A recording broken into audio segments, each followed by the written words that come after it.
আসসালামু আলাইকুম ভিউয়ার্স, আশা করি সবাই ভালো আছেন। আজকে আমি আবারও আপনাদের মাঝে দুইটি রাউটার নিয়ে হাজির হয়ে গেলাম। আসলে এই দুইটি রাউটারের কম্পারিজন ভিডিও আজকে আপনাদেরকে দেখাবো, আসলে যে কোন রাউটারটি আপনার জন্য বেস্ট হবে। তো আজকে আমি সেটাই আপনাদেরকে সুন্দরভাবে বুঝিয়ে দিব। আজকে আমার হাতে দেখতে পাচ্ছেন দুইটি গেমিং রাউটার, মানে গিগাবাইট রাউটার। খুবই ভালো একটা রাউটার, দুইটাই বেশ ভালো, দুইটার পারফরমেন্স প্রায় সেম পাবেন। তার ভেতরেও এই দুটার ভিতরে একটি রাউটার অবশ্যই বেস্ট হবে। তো কোন রাউটারটি আজকে সব থেকে সেরা, সেই রাউটারটি আপনাদেরকে আমি বুঝিয়ে দিব। আর আপনারা আপনার পছন্দ মতো রাউটারটি নিতে পারেন। তো আমার কাছে যেটি ভালো মনে হয়েছে সেটাই আমি আজকে আপনাদেরকে বলবো, কারণ দুইটা রাউটারই আমি ব্যবহার করে দেখেছি, দুইটা রাউটারই পারফরমেন্স দেখছি। তো দুইটার থেকে কোনটা সব থেকে সেরা সেটাই আজকে আপনাদেরকে আমি বুঝিয়ে দিব। আর দুইটাই gaming router, gigabyte land port আছে, খুবই ভালো পারফরমেন্স পাবেন। দুইটাতে বিং ফর্মিং আছে, অলমোস্ট দুইটাতে সেম। দামের হয়তো তফাৎ হবে, 2 থেকে 300 টাকা তফাৎ আছে, আর ডিজাইনেরও তফাৎ হবে, কিন্তু পারফরমেন্সে একটু কম বেশি হবে। তো এখন আপনাদের ইচ্ছা যে কোনটা নেবেন। তো আমি দুইটা সম্বন্ধেই বিস্তারিত আজকে বলতে যাচ্ছি। আপনারা আশা করি ভিডিওটা মনোযোগ দিয়ে প্রথম থেকে শেষ অবধি দেখবেন। তো চলুন বন্ধুরা, বেশি দেরি না করে দুইটা রাউটারের পারফরমেন্স সম্বন্ধে আমি আপনাদেরকে বিস্তারিত বলবো।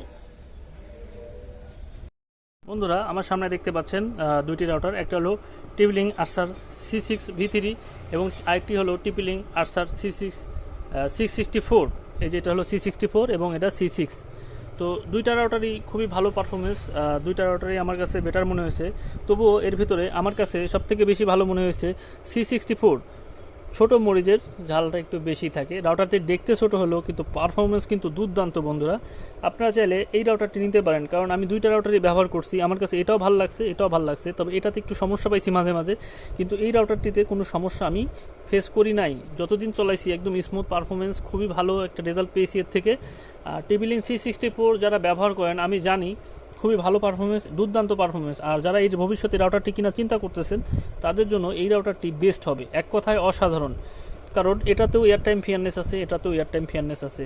এটাতে 2.4 GHz, 5 GHz, 2.4 GHz, 5 GHz dual ব্যান্ডের রাউটার। দুইটাতেই গিগাবাইট পোর্ট আছে বন্ধুরা, দুইটাতেই বিম ফর্মিং পাচ্ছেন, দুইটাতেই। তো খুবই ভালো রাউটার, কিন্তু এটিতে একটু সমস্যা হয় মাঝে মাঝে। যাদের ল্যানের লেজারের ডিবিআই কম হয় তখন এটাতে সিগন্যাল ছেড়ে দেয়, কিন্তু এটাতে সিগন্যাল ছাড়ে না। খুবই ভালো পারফরমেন্স এটাতে। আর এটাতে মাঝে মাঝে একটু সমস্যা হয়, কিন্তু এটাতে ইলেকট্রিসিটি যখন চলে যায় তখন কোনো ধরনের প্রবলেম হয় না। কিন্তু এটাতে ইলেকট্রিসিটি চলে গেলে আইপিএস যাদের লাইন আছে তাদের ক্ষেত্রে একটু প্রবলেম হতে পারে। তো এই রাউটারটি ভালো, যাদের বাসায় আইপিএস নাই তাদের জন্য আমি এক কথা বলি বেটার হবে। আর এটারও কিছু ওয়াল মাউন্টিং করার জন্য সুন্দর ছিদ্র দেওয়া আছে, এটাতেও দেওয়া আছে। দুইটাই ভালো, আমার কাছে দুইটাই বেটার মনে হয়েছে। আর সব থেকে ভালো আমি মনে করি, রাউটার নিয়ে যদি প্যারা না খেতে চান, আশা করি আমার কথা যে TPLink Archer C64টাই নেবেন। দুইটা রাউটারই ভালো, আমি দুইটাই দেখছি, তারপরও আমার কাছে এটা বেশি ভালো মনে হয়েছে। আর এটাতে আপনার স্মার্ট কানেক্ট আছে, এটাতেও আছে, মানে ডুয়েল ব্যান্ড। তো যখন যেটাতে আপনার ডিভাইসের দরকার সেটাতেই কানেক্ট হয়ে যাবে। আর আশা করি আমার এই ভিডিওটা আপনাদের ভালো লাগছে। যদি ভালো লেগে থাকে অবশ্যই আমার চ্যানেলটিকে সাবস্ক্রাইব করবেন, এবং আমার ভিডিও ভালো লাগলে লাইক, শেয়ার এবং আমার কমেন্ট করবেন। তো বন্ধুরা, আজকে এই রাউটারটি আমি দেখাচ্ছি, দেখতেই পাচ্ছেন এটাতে একটা ওয়াইন এবং বাকি 4টা ল্যান্ড পোর্ট দেওয়া আছে, খুব সুন্দর। মানে এটার ডিজাইনটা এক কথায় জোস এবং অসাধারণ, মানে খুবই ভালো লাগে আমার কাছে। এটা ডিজাইনের জন্য এক কথা বেস্ট, খুব সুন্দর একটা মানে ম্যাটেরিয়াল আর প্রিমিয়াম কোয়ালিটি। এটা তো খুব সুন্দর একটা ম্যাটেরিয়াল দিয়ে তৈরি, খুব ভালো লাগে এই রাউটারটা আমার। কারণ এর প্লাস্টিক যে একদম আজে বাজে চিপ কোয়ালিটির না, খুবই ভালো কোয়ালিটির। দেখতেই পাচ্ছেন আপনারা, উপরে সুন্দর ডিজাইন দেওয়া আছে, বেশ ভালো লাগতেছে। তো যাদের বাজেটের সমস্যা নাই, যারা একটু ভালো পারফরমেন্স চাচ্ছেন, এই দুইটা রাউটারই দেখতে পারেন। তার মধ্যে এই রাউটারটিকে আমি সেরা বলে দাবি করব, কারণ এই রাউটারটি আমার কাছে বেস্ট লাগছে। আর আমি এখনও এই রাউটারটিই ব্যবহার করতেছি, খুবই ভালো একটা পারফরমেন্স। এই রাউটারটি আমি ব্যবহার করতাম, কিন্তু আপাতত এটাকে স্থগিত রাখছি, এটাতে ব্যবহার করতেছি, খুবই ভালো পারফরমেন্স পাচ্ছি এটা থেকে। তো আপনারা যারা রাউটার কিনবেন 3000 থেকে 3500 টাকা যাদের বাজেট আছে, তারা আমি মনে করি এক কথায় এই রাউটারটি নিতে পারেন। এই রাউটারটি খুবই ভালো।